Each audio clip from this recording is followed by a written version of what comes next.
L'ordre peut-il émerger sans autorité? Quelle est la nature du vivant? Qu'est-ce qu'apprendre? Il s'agit là de grandes questions philosophiques. Et pourtant, aujourd'hui, on va voir que ces questions ont des réponses mathématiques. Plus mystérieuses encore, ces réponses ont été découvertes de manière indépendante par des mathématiciens et par la nature. Mais avant d'en arriver là, arrêtons-nous sur la morphogénèse. La morphogénèse, c'est l'un des phénomènes les plus fascinants du vivant. Pensez-y, en l'espace de quelques jours ou de quelques mois, une cellule unique se multiplie, puis se complexifie, jusqu'à prendre la forme d'un organisme complet qui peut être aussi sophistiqué que le corps humain, ses yeux, son système immunitaire et son cortex cérébral. Comment est-ce possible? Comment est-ce possible qu'une unique cellule devienne un être aussi sophistiqué? Alors, je vais parier que face à une telle question, la dernière chose qui vous vient à l'esprit, ce sont les algorithmes. Et ça, c'est peut-être parce que, pour nombre d'entre vous, se dresse une espèce de grande muraille entre le monde du vivant et le monde des algorithmes. Si c'est le cas, c'est bien dommage. Parce que bien souvent, voir le monde des algorithmes avec les concepts de la biologie, ou à l'inverse, voir le monde du vivant avec les concepts de l'algorithmique, c'est découvrir une beauté cachée, exquise. Quand j'observe la morphogénèse, je vois des unités de calcul qui parviennent à communiquer pour se dire « toi tu fais la tête, moi les bras, lui les jambes ». Et le plus fou, c'est que cette coordination se fait sans autorité centrale, c'est-à-dire que, contrairement à ce que je viens d'illustrer, aucune cellule ne peut devenir présidente et dicter aux autres ce qu'elle doit faire. L'algorithme de la morphogénèse est un algorithme décentralisé. Ou dit plus simplement, la morphogénèse, c'est un peu comme Internet, mais en super méga bien foutu. En 1952, Alan Turing, le père de l'informatique, est allé plus loin que ça. Turing a postulé que les cellules communiquent via des produits chimiques et que la clé de la morphogénèse était la production, la diffusion et les interactions entre ces produits chimiques. Turing a montré que les cas simplistes de sa théorie suffisaient à expliquer les zébrures et les tâches si typiques du vivant. Mais surtout, des simulations informatiques modernes, dites de morphogénèse numérique, suggèrent que les cas plus sophistiqués de la théorie de Turing sont bel et bien à même d'expliquer les merveilles de la morphogénèse biologique, voire aussi d'étendre l'horizon des possibles des designers de produits du futur. Aujourd'hui, suite aux mathématiques de Turing, à la biologie de la morphogénèse et aux simulations numériques, on a une réponse univoque à notre première question philosophique. Oui, l'ordre peut émerger sans autorité, la nature y parvient même à tout instant de manière stupéfiante, et nous avons d'ailleurs encore beaucoup à apprendre d'elle. Alors, en disant ça, je me rends compte qu'il y a un risque que vous imaginiez que la nature peut transcender les lois de la physique. Intuitivement, on a envie de dire que les systèmes biologiques sont beaucoup trop complexes pour suivre des règles purement mécanistiques. Dans les années 1940, le mathématicien John von Neumann a questionné ce postulat intuitif. Von Neumann étant un théoricien, il a complètement ignoré les contraintes physico-chimiques. Pour un mathématicien, la physique et la chimie, c'est déjà beaucoup trop compliqué. Il faut simplifier. Von Neumann imagina donc un univers alternatif extrêmement simpliste qui n'est autre qu'un immense quadrillage. Chaque case peut être dans l'un des 29 états possibles, ici représentés par des couleurs. Ensuite, à chaque instant, en fonction de l'état présent de l'univers et de lois physiques prédéterminées, un nouvel état physique de l'univers est calculé. On dit que l'univers de von Neumann est un automate cellulaire. Un automate cellulaire, c'est l'archétype d'un univers purement mécanistique. Et on pourrait croire que dans un tel univers, le vivant n'a aucune chance d'apparaître.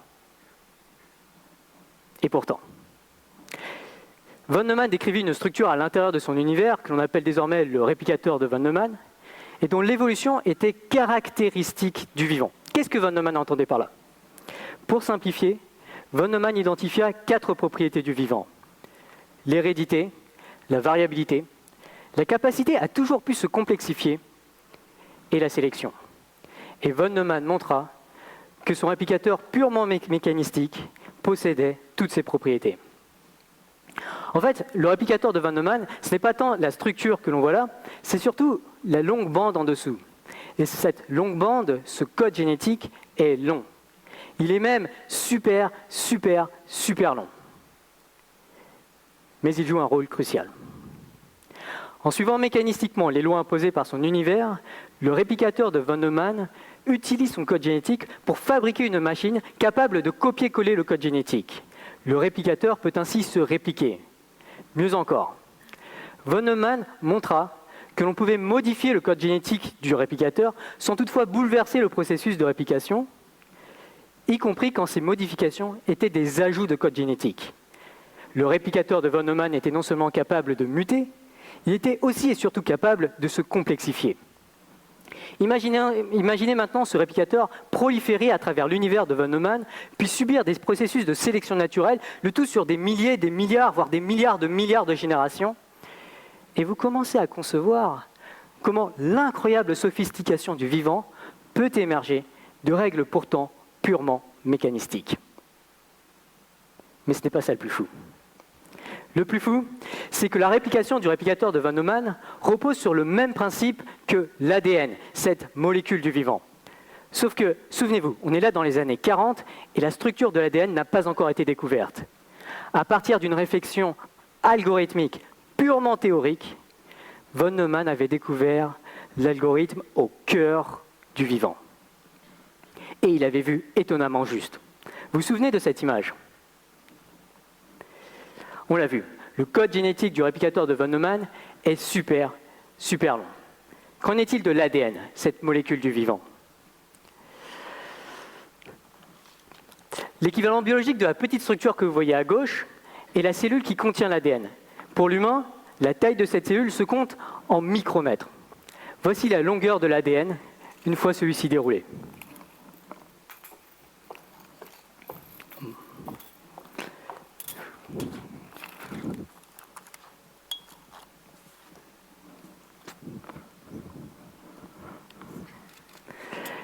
L'ADN humain fait autour de 2 mètres. Comme pour le réplicateur de von Neumann, le code génétique de nos cellules est super long. Il s'agit de la solution algorithmique qu'a trouvée la nature pour permettre l'hérédité, la variabilité et la complexification, ce qui aura ensuite permis l'émergence de structures aussi sophistiquées que le corps humain, ses yeux, son système immunitaire et son cortex cérébral. Le cortex cérébral, justement. Plus que le nombre de ses composants, ce qui me fascine particulièrement vis-à-vis du cerveau humain, c'est sa faculté à apprendre. Et ça nous amène à la troisième et dernière question. Qu'est-ce qu'apprendre ? Aujourd'hui, cette question fascine toutes sortes de chercheurs. Les informaticiens aimeraient rendre leurs algorithmes intelligents, les philosophes aimeraient garantir la fiabilité des sciences, et les étudiants aimeraient valider les examens sans aller en amphi.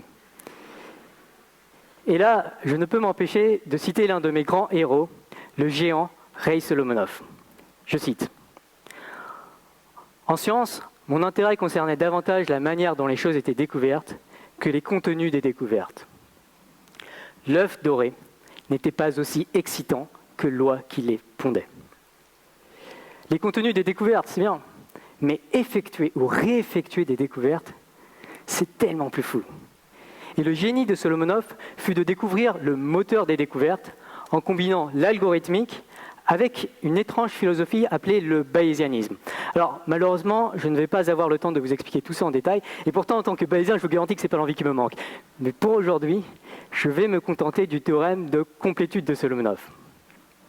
Ce théorème dit que s'il y a une régularité dans un jeu de données, alors l'algorithmique bayésienne de Solomonoff trouvera cette régularité à coup sûr, et ce, avec étonnamment peu de données.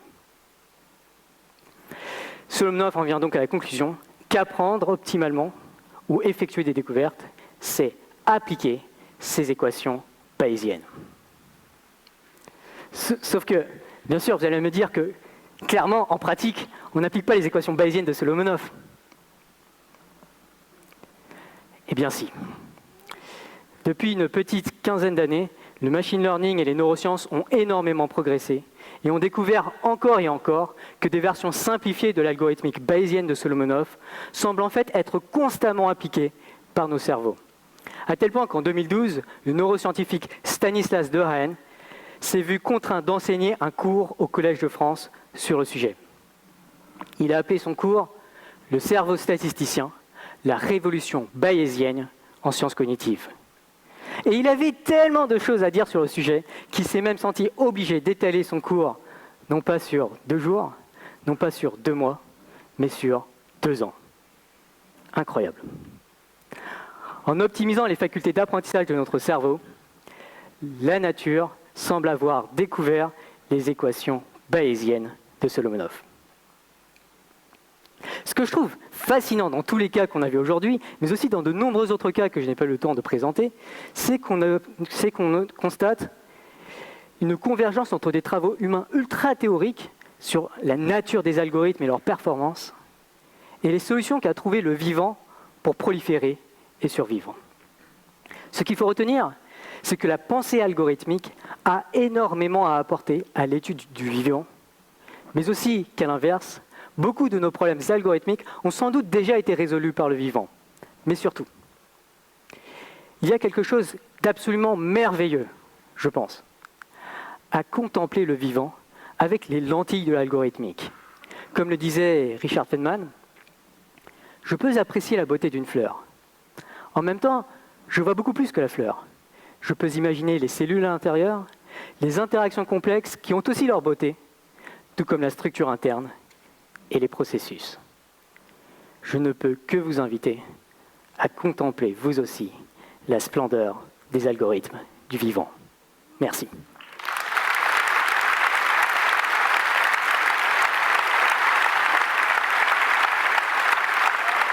Merci.